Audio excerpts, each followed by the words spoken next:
जिस 3 दिवसीय सेमिनार की चर्चा आपने की, जिसमें माननीय प्रधानमंत्री जी ने लगभग 3 घंटे का समय दिया। हम सब जानते हैं भारत दुनिया की सबसे पुरानी सिविलाइजेशन भी है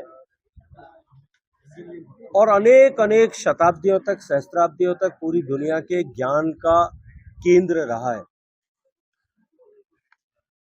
भारत में आक्रांताओं द्वारा नष्ट किए जाने के बावजूद भी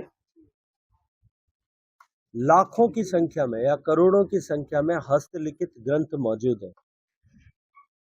जिनमें हमारे ऋषियों ने, मनीषियों ने, हमारे जो है गुरुजनों ने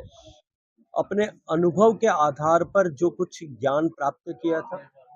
हमारे मंत्रदृष्टा ऋषियों ने जिस ज्ञान को अर्जित करके अंकित किया था, कहीं ताड़पत्र पर, कहीं भोजपत्र पर, कहीं पेड़ की छाल पर, कहीं जो है सिल्क के कपड़े पर, कहीं हस्त निर्मित कागज पर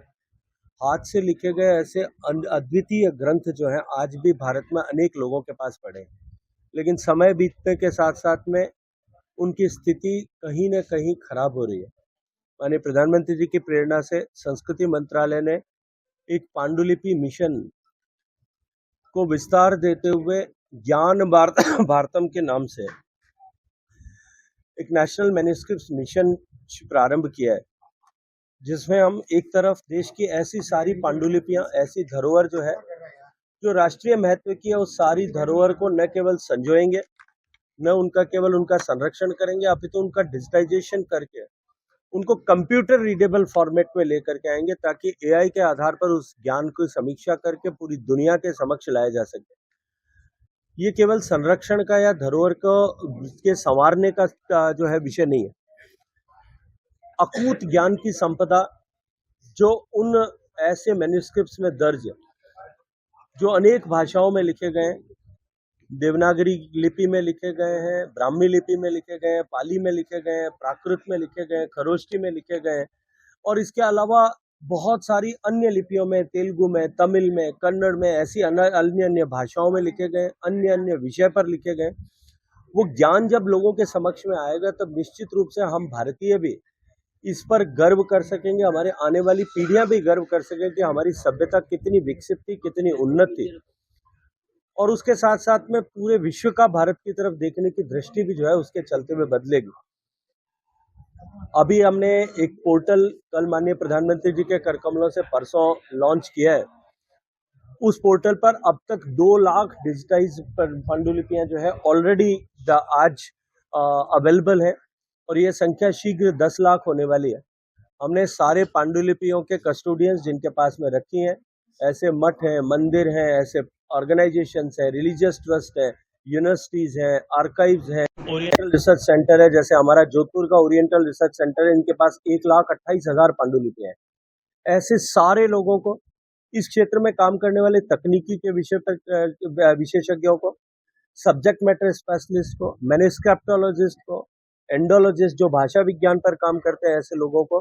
देश और दुनिया के ऐसे 1100 लोग एक साथ उपस्थित आकर के हमने इस पर विचार किया कि प्रेरणा से जो नया मार्ग बना है,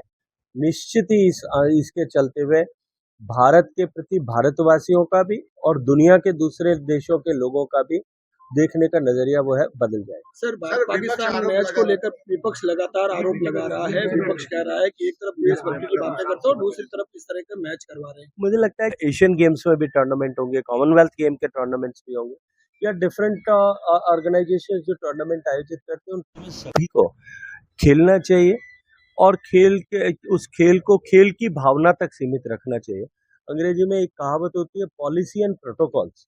क्योंकि इंटरनेशनल प्लेटफॉर्म्स पर खेलना, संवाद करना, हम खेल से आगे बढ़ करके ये भी कह सकते हैं कि कल हम ब्रिक्स की समिट में वहाँ कोई जो देश है इसलिए वहाँ नहीं जाएंगे,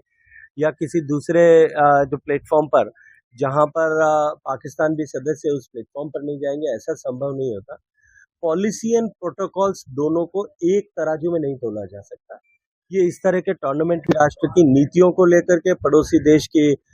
विचारों को लेकर के, उसके कार्य पद्धति को लेकर के, और भारत के प्रति जो उनका भाव है उसको लेकर के जो हमारी पॉलिसीज है, उसमें कहीं भी हम राष्ट्र के हित में कॉम्प्रोमाइज नहीं करेंगे। मीटिंग भी रखे, एक नया पैटर्न को लेकर करें, कला को लेकर करें। महत्वपूर्ण कदम और महत्वपूर्ण जिम्मेवारी आपको सौंपी? देखिए भारत में जिस तरह से एक तरफ भारत की आर्थिक प्रगति हो रही है, उसके चलते हुए भारत में डोमेस्टिक टूरिज्म का बूम भारत में देखने को मिला है। पिछले एक साल में ये संख्या जिन्होंने भारत में ट्रैवल किया है, अगर कुंभ के आंकड़ों को एक तरफ रख दूं तो भी वो लगभग 250 करोड़ है, जो देश की आबादी का 1.5 गुने से ज्यादा है। देश में इंटरनेशनल टूरिस्ट की संख्या भी 2 करोड़ के लगभग पहुंची है। ये निश्चित रूप से भारत के प्रति दुनिया के देखने का नजरिया बदलना, भारत में आर्थिक समृद्धि आना और माननीय प्रधानमंत्री जी के नेतृत्व में जिस तरह से हमने ट्रैवल इंफ्रास्ट्रक्चर को सुदृढ़ किया, 1.5 लाख किलोमीटर सड़कें बनी है, नए हवाई अड्डे बने हैं, नए रेलवे स्टेशन बने हैं, नई द्रुत गति की ट्रेन हमारे यहाँ वंदे भारत, अमृत भारत ट्रेन चालू हुई है, उस सब के चलते हुए हुआ है। और हम इस बात की अपेक्षा करते हैं माननीय प्रधानमंत्री जी के मार्गदर्शन में, हम जो टूरिज्म का कंट्रीब्यूशन भारत की अर्थव्यवस्था में लगभग 6% से कुछ कम है, लेकिन दुनिया के दृष्टिकोण से देखें तो टूरिज्म का कंट्रीब्यूशन जो है ग्लोबल जीडीपी में 10% होता है। हम भारत में भी टूरिज्म सेक्टर का कंट्रीब्यूशन 10% किस तरह से हो, और आने वाले समय में भारत की इकोनॉमी जब 2047 तक 30 से 40 ट्रिलियन के बीच की इकोनॉमी होगी, जो अभी 4 ट्रिलियन की है, तब हम 10% के कंट्रीब्यूटर यानी 3 ट्रिलियन की इकोनॉमी बने। इस दिशा में हम एक लंबी दूरी का प्लान लेकर के काम कर रहे हैं।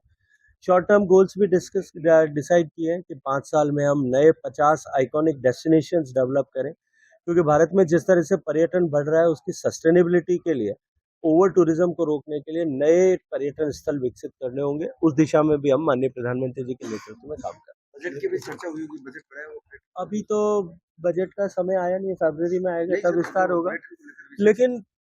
मुझे लगता है कि देश में अब जो संस्कृति देश में आई है, वहाँ बजट या बजट की सीमितता या संसाधनों की सीमितता कभी प्रश्न नहीं है। देश में पहले अभाव में काम करने की संस्कृति थी,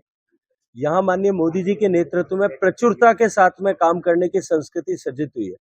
कि आप क्या कर सकते हो और कितना कर सकते हो, इसकी चिंता करने का विषय है। बजट अब भारत में, संसाधन जो है भारत में अब कोई विचार का विषय नहीं रहेगा। Thank you sir.